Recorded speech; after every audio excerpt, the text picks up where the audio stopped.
नमस्कार, स्वराज आर्टमध्ये आपल्या सर्वांचं मनपूर्वक स्वागत। आज आपण बघूयात पारंपरिक विदर्भ पद्धतीने बनवलेले अतिशय चविष्ट आणि खूप पौष्टिक असे सातूच्या पिठाच्या लाडूंची रेसिपी।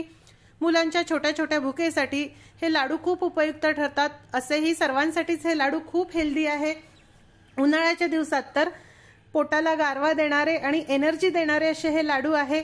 चला तर मग बघूयात आता याची कृती। सातूच्या पिठाचे लाडू बनवण्यासाठी आपल्याला लागणार आहे 2 वाटी सातूचं पीठ। सातूचं पीठ घरच्या घरी कसं बनवायचं पारंपरिक पद्धत मी तुम्हाला दाखवली आहे, त्याची लिंक शेअर केली आहे, ती नक्की बघा। सर्वप्रथम कढईमध्ये अर्धी वाटी सुकं खोबरं भाजून घेऊया।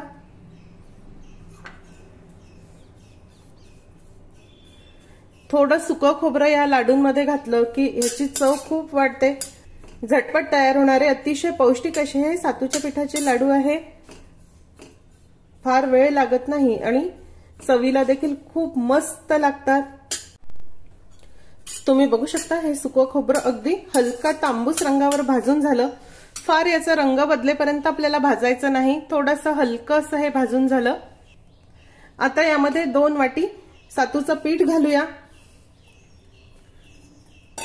सातूचं पीठ हे आधीच भाजलेलं आहे, पण तरी देखील 1-1.5 मिनिटासाठी या गरम कढईमध्ये आपण हे थोडं परतून घेऊ। यामध्ये आपल्याला आवश्यकतेनुसार साजूक तूप घालायचं आहे। थोडं थोडं तूप घालून आपल्याला हे मिक्स करायचं आहे। बरेच जण या थंडच पिठामध्ये तूप गरम करून घालतात, पण या तुपाची एक वेगळीच चव येते। तूप हे थोडं गरम करून यामध्ये परतून घेणं गरजेचं आहे, म्हणजे लाडू खूप खमंग होतात।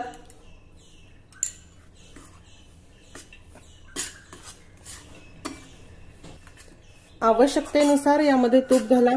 तूप खूप कमी देखील नको, खूप कमी तुपाचे लाडू नंतर खूप कोरडे लागतात, आणि खूप जास्त देखील नको।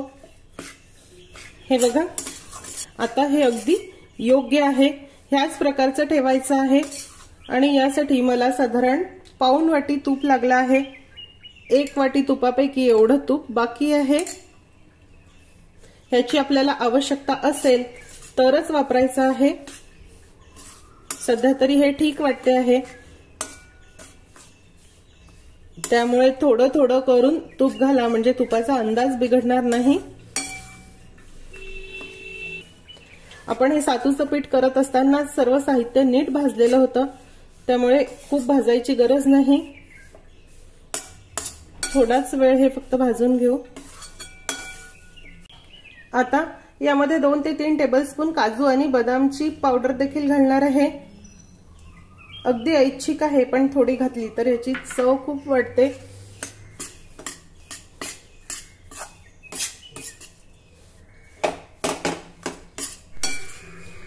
तुम्ही बघू शकता साधारण 2 ते 3 मिनिटांसाठी हे पीठ मी भाजून घेतलं। आता आपण हे काढून घेऊया। फार अगदी लालसर देखील हे भाजत बसायचं नाही। इथे या पसरट भांड्यामध्ये हे सातूचं पीठ मी गार होण्यासाठी काढून ठेवलं आहे। आता हे पूर्णपणे गार व्हायची आपल्याला वाट बघायची आहे। हे पीठ गार झाल्यानंतर तुम्हाला दाखवते। हे बघा, हे सातूचं पीठ पूर्णपणे गार झालं आहे, अगदी रूम टेम्परेचरला आलं आहे। आपण यामध्ये साधारण पाऊण वाटी किसलेला गूळ घालूया।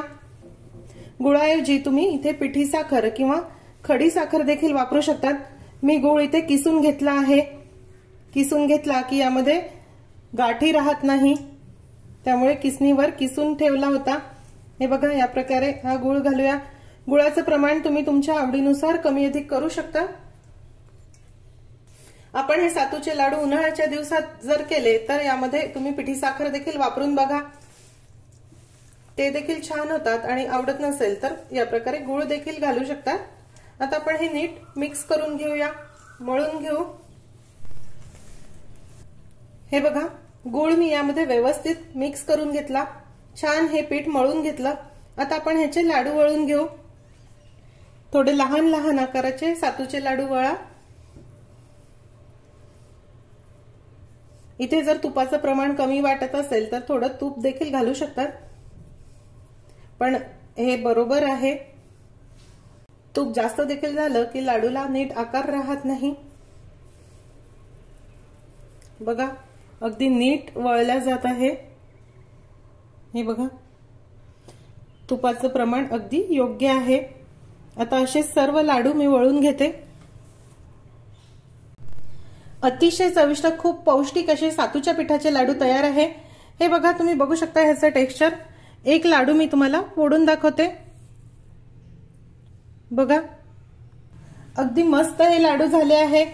हे सातूच्या पिठाचे लाडू कोरड्या हवाबंद डब्यामध्ये 1-1.5 महिना देखील सहज टिकतात। आपण सर्व साहित्य नीट भाजून घेतले आहे आणि यामध्ये पाक देखील वापरला नाही, त्यामुळे टिकायला देखील मस्त आहे, चवीला मस्त आहे आणि पौष्टिक तर आहेच आहे। त्यामुळे हे सातूचे लाडू तुम्ही नक्की करून बघा। आजची रेसिपी आवडल्यास रेसिपीला लाईक करायला व शेअर करायला विसरू नका। माझ्या चॅनलला देखील नक्की सबस्क्राइब करा। अशीच एक छानशी रेसिपी घेऊन भेटूया स्वराज आर्टच्या पुढच्या भागामध्ये। तोपर्यंत चवीने खा आणि निरोगी राहा।